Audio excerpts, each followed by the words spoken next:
Welcome back to another episode of the Chinanna Show. I'm your host, Anna Banana, and today we're going to talk about. No, I'm gonna like that intro.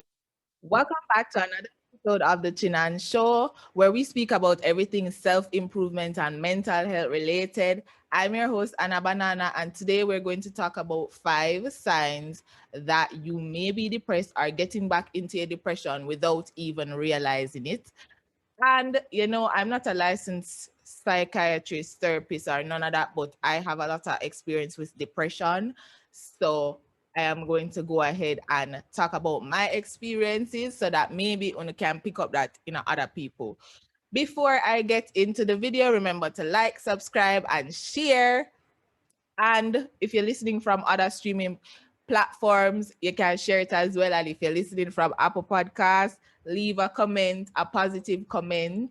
If you really like it, that's it. Come on, fish for no comment.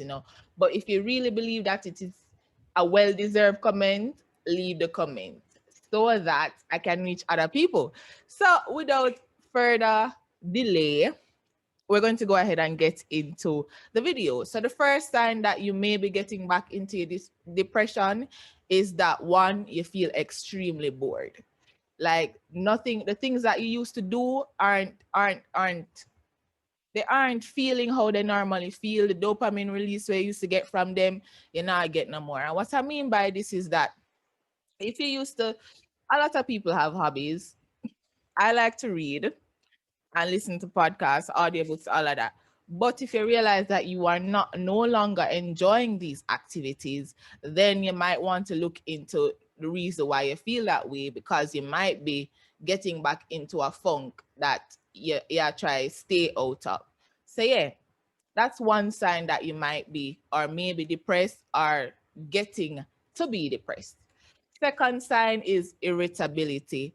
This means that the simple wrong or the simple thing that you deem as wrong can essentially mess up your whole day. So, for instance, the rainfall that day, right? The rainfall, and you never planned for no rainfall, but this is how the weather works. Sometimes it can be unpredictable, but somehow, because the rainfall, you let that specific small minor problem mess up your entire day, and then you feel guilty because it mess up your entire day. So that's also a second way to tell if you are getting back into your depression.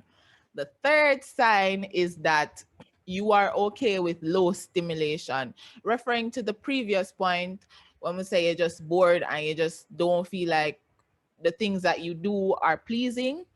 So yeah, you're okay with low stimulation. You're okay with sitting still and staring out of space because nothing that you do feels how it normally feels. Or you lay down, you sit down and I stare at a space, you lay down and stare at a space. Yeah, you're okay with low stimulation and you don't care to get up and do anything. For number four is that what number four? Because I know it on the top of my head. Yeah, simple chores get harder to do.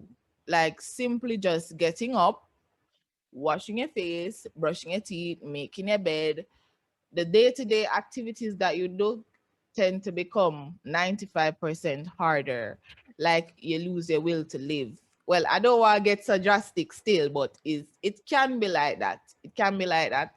So that is number four that you might need to actually take a step back and look into it.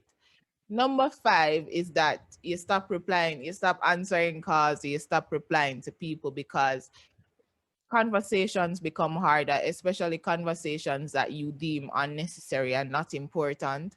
So you really just don't want to talk to anybody, even your close friends that you would possibly talk to on a day-to-day basis. You realize, say, you leave them on read and you just don't want interact at all. Like you're okay being in a room, sitting down by yourself, staring out of space, not doing nothing but just being. So yeah, that one is hard, but yeah, that's also a sign. Another sign is that you are tired all the time. No matter how much sleep you get, it could have been 8 hours of sleep, 9 hours of sleep. you're tired all the time and such, you will find yourself wanting to sleep 12 o'clock in the day, even when you just wake up 9 o'clock or something of the sort. Or as night come, 8 o'clock, 7 o'clock, you're gone to your bed, I don't wake up till the next day. That can also be a sign that your depression is coming on and you need to check on it. So what I normally do when I realize that my depression is coming on is that I take it slow. What I mean by this is that there's 4 factors you need to take into consideration when your depression is on, or when you feel when you feel depressed, or when your depression come back. You feel me? So that is hydration, sleep, movement. I don't remember the other one, but just hydration, sleep, and movement for now. So what I do is I ensure that I stay away from junk food and sugar, because that make it worse. Like, you will feel worse and then you feel guilty, so you just binge eat whole heap of junk food. So stay away from sugar, stay away from excess salt. Try to eat at least 2 good meals for the day, 2 cooked meals for the day, or even vegetables or fruits, whatever it may be. As long as it's healthy, try to have 2 healthy meals for the day. That's a one. Make sure say you drink at least 2 liters of water for the day. I don't know how mega measure it when cups have different size, but you know the big water bottles, water bottles. Make sure you drink at least 2 of that for the day, and lay down, watch something funny. If you can lay down and watch something funny that's going to cheer you up, and eventually get a like a 3-day period, you will get out of the funk. And if it is a problem that is causing you to be depressed, try to talk to somebody that you can trust, or journal about it to kind of get it out of your head and on the paper, because that will make you feel much better. And remember that healing is not something that it will just happen overnight. It takes a while. So it might take you a week, might take you a month, might take you 6 months. But what matters is that you are taking the necessary steps to move forward. So yeah, that is it for this podcast episode. Remember to like, subscribe, and share this video. And let's vibe in the comments. So comment a butterfly if you make it to the end of the video. I'm hoping you make it to the end of the video. So yeah, keep on keeping on, and I will see you guys in another episode.